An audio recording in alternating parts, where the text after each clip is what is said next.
What up, guys? Welcome back to the channel. Today we are getting back to work on the Honda. We've got just over a month before Rocky Mountain Race Week, and actually just about a week and a half before the PSCA event in Colorado. I've got my Spicer 1310 yokes that are weldable. I've got my 1310 end pieces for the transfer case and the rim from S1 Built. Shout out to S1 Built. Thank you guys so much for helping us out with those. And I've got my 1310 U-joints. I'm running the Spicer 1310Xs that do not have the grease fittings in them. And the reason why we run the ones that don't have the grease fittings is because when you get the U-joint in here, sometimes the grease fittings hit. So we ran the ones that are pre-greased. I got a couple here and a couple spares for the road. So we're gonna jam over to my buddy's shop where my Honda's at right now, get it pulled in, get it on the lift, and start measuring out for this drive shaft. I'm gonna go ahead and use another CRV drive shaft I had that was given to us by a fan last year. We're gonna get that thing cut down. I'll tack weld it in place, get everything set the way it needs to be, and then I'll get it over to Rip's Drive Shaft here in Mesa, Arizona. And I think they're in Apache Junction actually, and get them to balance it for me. Fully weld it and balance it. So we're gonna jump over there now, guys. So stick around and we'll take you over to the shop with us. Are we on the air?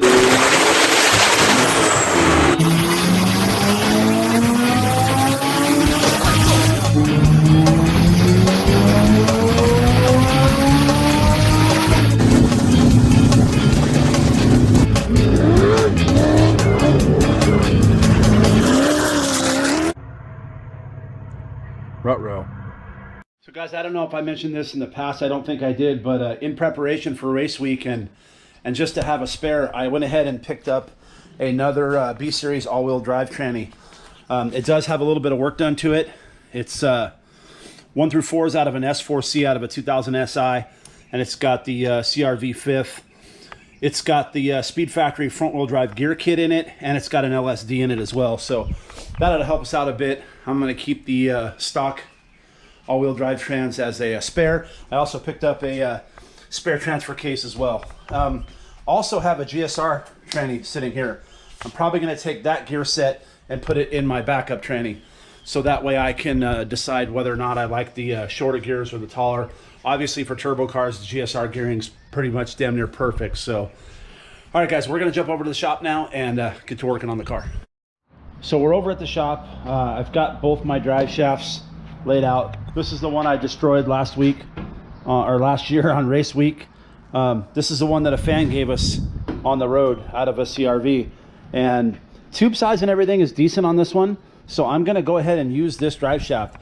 The biggest problem with using this stuff is how small the U-joints are. If you look, they're just friggin' tiny. So I'm gonna replace this yoke with this big 1310 yoke. And then let me grab a U-joint, show you guys what a 1310 U-joint looks like compared to what I had in the car. So there's the CRV U-joint, or there's part of it there. And there's a 1310 joint. So obviously way bigger. It's gonna hold way more power. The only issue I think I may run into with this setup is the carrier. So this end, and this is what I learned last year, you know, I've built a ton of off-road trucks and off-road cars and stuff and worked on tons of that stuff. And for some reason in my head, I kept thinking that the flex needed to go towards the rear of the car because I'm used to working on like a solid axle pre-runner where the carrier bearing's in the middle and it goes out to the back because that solid axle moves up and down, and this area needs to move up and down with it.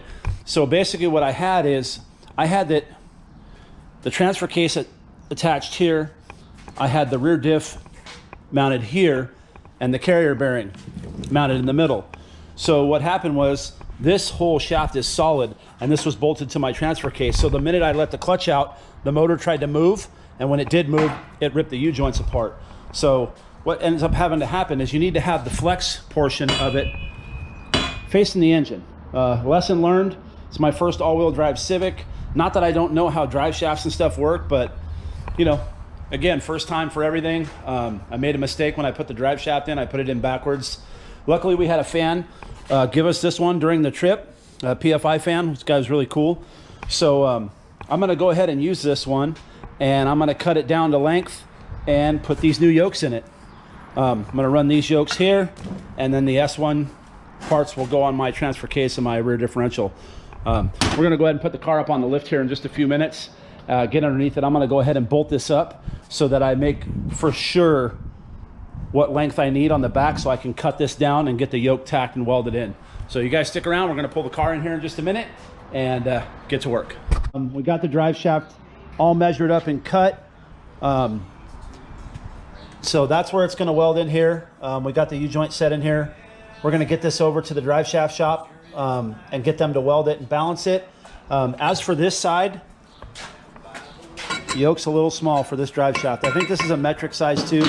So they'll cut it back and then step it down to 2-inch, put that in there and weld it and balance it for me. So that'll be all finished up. We also got the coilovers in. So we're just about ready to head to PFI next week. All right, well, I didn't get a chance to film very much when I was at the drive shaft shop. We got it dropped off. It'll be ready tomorrow by the end of the day. They got it all worked out. They're gonna make it work with the 1310s, which means we won't have any more drive shaft issues, which is good. Currently in the truck, got the trailer hooked up, on my way back over to Barry's shop, and we're gonna pick up the Civic and bring it home, get her pressure washed, and ready to head over to PFI. So we'll jump back into this when we get over there and load the car up. We're back over at the shop. We got the Civic all loaded up. I got all the drive shaft stuff re-welded the way it needs to be. Like I said earlier, the drive shaft's over at Rip's Drive Shaft over in Apache Junction. They're getting it welded and balanced for me. And I'm gonna take this thing home. We're gonna hit it with a pressure washer, get all the grease from the axle issues all cleaned up from last year, get this thing cleaned up and ready to get on the road Monday to head to PFI to get the motor back in and race the PSCA event this weekend with all the boys. Guys, sorry I haven't been filming much of this, but I ran into a bunch of other issues. So I got both of these transmissions put together and cleaned.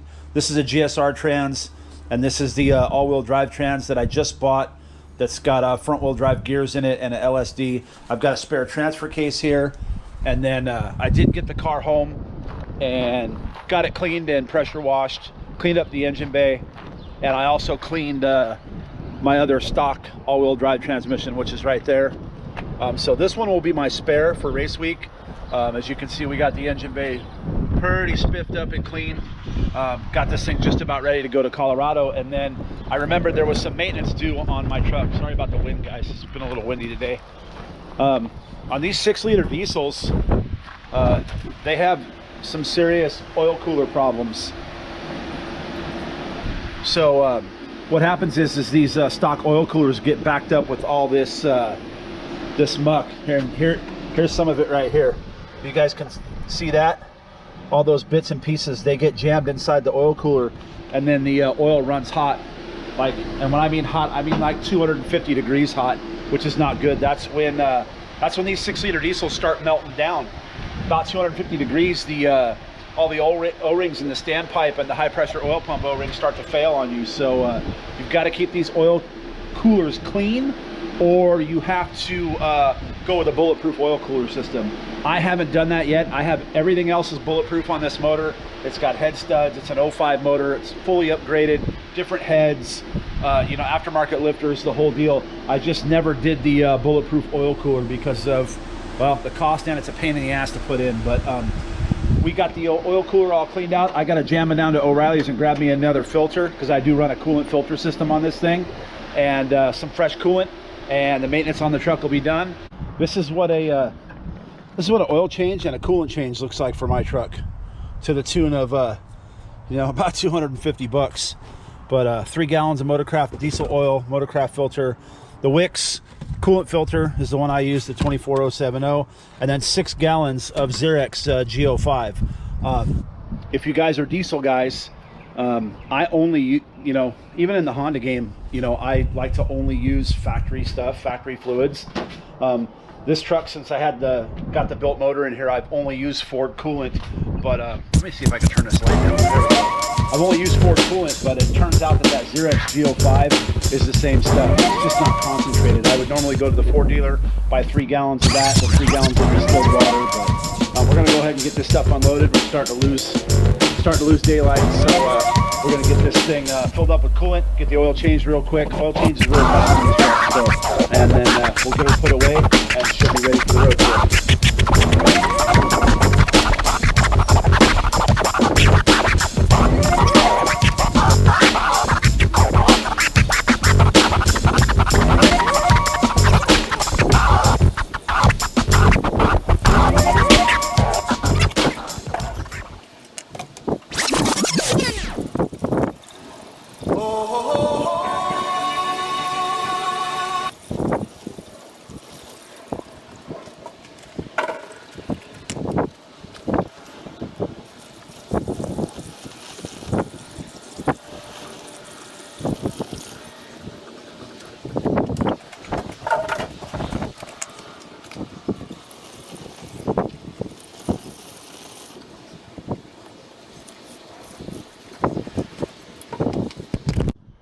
All right, guys. Well, I guess I didn't get it all out.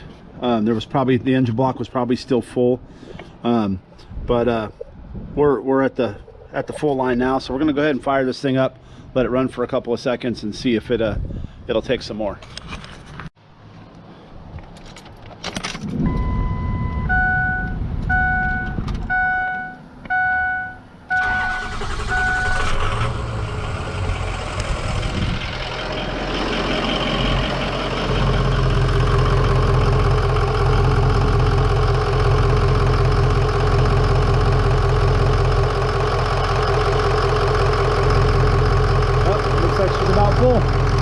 Well, that's a wrap for tonight. We got the coolant stuff done. We got the truck and trailer put back in the backyard. We're gonna go ahead and change that oil in the morning, and I don't want to do it in the driveway here because diesel oil makes a mess when it spills. So I'd rather do it out back in the dirt, so if I drip a little bit, it's in the dirt. So that's a wrap for tonight, guys. We'll see you back tomorrow when we change the oil in that truck, and then we're gonna test fit our new drive shaft in the Civic. So you guys stick around. We'll see you in the morning. All right, guys, so we got the oil changed, and it's pretty simple. Changing the oil and the filter on these things is really, really easy. And this is how you keep 6.0s alive, guys. Keep changing on that oil and keep filtering out that coolant. So I got my coolant filter down here, and that way those oil coolers don't get clogged up. But again, like I told you earlier, I only use OEM oils, especially for these Fords, just because they're real finicky on coolant and oil. So yeah, man, it's a little on the expensive side, but that's how you keep a 6.0 alive. I know you guys have probably seen tons of horror stories, and 6.0s suck and they're horrible and they're this and they're that. If you maintenance them properly, they will last. Unfortunately, these 6.0s were they weren't a Ford motor. Ford doesn't make this engine, actually. I believe it's made by International. And I don't know why they switched to the 6.0. They should have stayed with the 7.3, which is the best motor ever made. But they did, and you know, you can pick them up relatively cheap. I've actually got two of them. I've got my white truck right here.